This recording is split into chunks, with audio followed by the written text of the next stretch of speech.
अलग घोषणा करेंगे, लेकिन उनका जो माली नुकसान है, गाड़ियां फूकी हैं, कुछ और एसेट्स जो दुकानें हैं, तो उसका भी इसी पोर्टल में एक प्रकार से जानकारी लेंगे और उसी आधार पर उसकी भी स्कीम बना करके उनको सबको दिया जाएगा, ताकि जो नुकसान जिसका होता है वो क्लेम करता है तो फिर कोई चीज़ बचती नहीं है। अन्यथा बहुत लोग बाद में शिकायत करते हैं कि फला का तो जो है असेसमेंट हो गया, मेरा रह गया।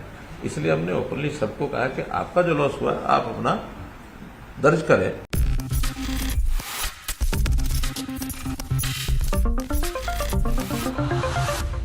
नेक्स्ट 9 न्यूज़ में आपका बहुत बहुत स्वागत है। मैं हूं आपके साथ अब्रारुल हक रहमानी।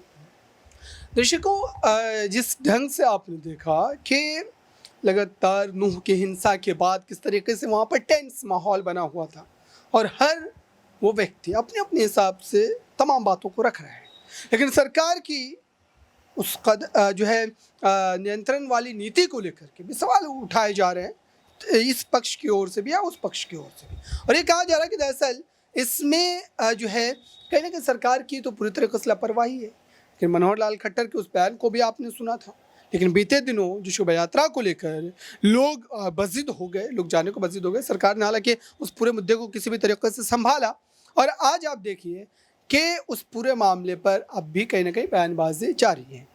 हम आपको मनोहर लाल खट्टर के उस बयान को भी सुनवाते हैं और साथ ही जो लोग इस पर अपने पक्ष को रख रहे हैं वो आपके लिए जानना बेहद ज़रूरी हो जाता है। तो देखिए, अलग घोषणा करेंगे, लेकिन उनका जो माली नुकसान है, गाड़ियां फूकी हैं, कुछ और एसेट्स जो दुकानें हैं, तो उसका भी इसी पोर्टल में एक प्रकार से जानकारी लेंगे और उसी आधार पर उसकी भी स्कीम बना करके उनको सबको दिया जाएगा, ताकि जो नुकसान जिसका होता है वो क्लेम करता है तो फिर कोई चीज़ बचती नहीं है। अन्यथा बहुत लोग बाद में शिकायत करते हैं कि फला का तो जो है असेसमेंट हो गया, मेरा रह गया।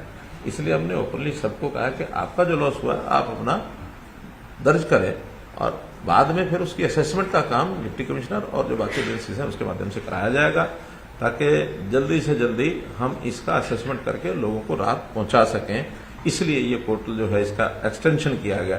पोर्टल तो पहले से बना ही हुआ है क्षतिपूर्ति, लेकिन उसको एक्सटेंडेड वे में उसका जो ऑपरेशनल जो उसका दायरा है वो बढ़ाया है।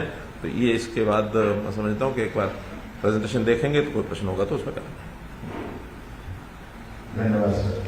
प्रेजेंटेशन या पोर्टल भी दिखा रहे, तो ये तो पुराना स्वरूप है, आपको याद है। पहला ये लैंडिंग पेज है उसका पोर्टल का, इसमें जब व्यक्ति अपनी पीपीपी आईडी भर देगा तो तत्क्षण उस परिवार के जो सदस्य हैं उन सबके नाम आ जाते हैं और फिर जिसके भी फोन नंबर से वो ओटीपी मंगवाना चाहें वो ओटीपी भर के उसके बाद ये जो मुख्यमंत्री जी ने कहा नया स्वरूप है या एक्सपेंडेड वर्जन है क्षतिपूर्ति का, वो अभी इसके बाद आपके सामने आ जाएगा। तो कारण चुनना है कि आपका नुकसान क्यों हुआ, आग से, बाढ़ से, ओलावृष्टि, सूखा, शीतलहर, भूकंप, भूस्खलन, सामूहिक हिंसा, जैसे मुख्यमंत्री जी ने अभी एक पर्टिकुलर रेफरेंस किया। तो कोई भी कारण चुन ले, मान लीजिए बाढ़ ही चुन लिया, तो क्षति का प्रकार बताएं कि आप पशु या पक्षी की मृत्यु या आवास की हानि या फसल खराब है या व्यावसायिक हानि। तो जो भी आप चुन लें, मान लीजिए पशु पक्षी की मृत्यु चुन लिया, तो फिर इसमें आपने भरना है कि किस प्रकार के पशु की मृत्यु हुई है, क्योंकि सबके लिए कॉम्पनसेशन नॉर्म्स अलग है। और फिर ये भरना है कि कितने हुए हैं। बस आगे दिखा दें जी, कुछ भी एक चुन के बस समाप्त करते हैं इसको। ये किस डेट को हानि हुई, फोटो अगर है तो फोटो अपलोड करेगा और ये कहेगा कि मैं सत्यापित करता हूँ कि मेरे द्वारा भरी गई जानकारी सही है। कोई पढ़ो दिखाना थोड़ा नीचे, इसको आप अगर ध्यान से देखें, हाँ फोटो है तो अपलोड करें, आवश्यक नहीं है।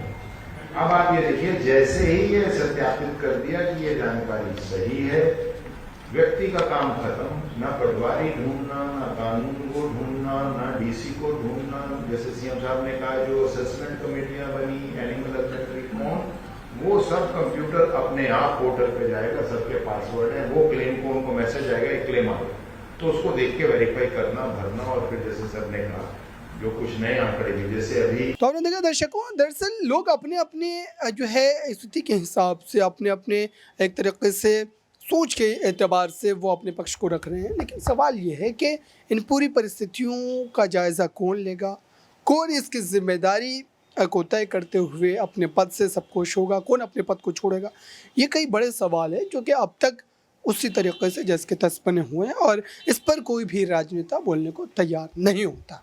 इस खास रिपोर्ट बस इतना ही। जुड़े रहिए बड़ी खबरों के लिए नेक्स्ट 9 न्यूज़ के।